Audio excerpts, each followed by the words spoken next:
Hey there, in this quick video I'm going to talk about on how you can possibly fix the issue with the Amazon error code 5001. Maybe it's going to fix it, maybe not, I don't know. Just restart the Fire TV through settings, my Fire TV, about, and restart. So just go there, restart home network device like the internet, return modem to refresh the connection. So you can also connect different network, create a hotspot network on your smartphone and connect your smart TV to that. So try it out. Check that your Fire TV is on the latest software version.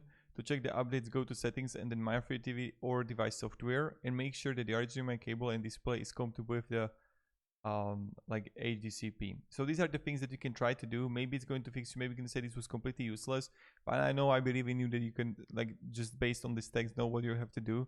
I just really like making these quick videos, and maybe it's going to be like completely useless, I don't know, but it's so much fun. So hope it helps you at least a little bit what you have to do, and if not, then I'm sorry. So have a great day and goodbye.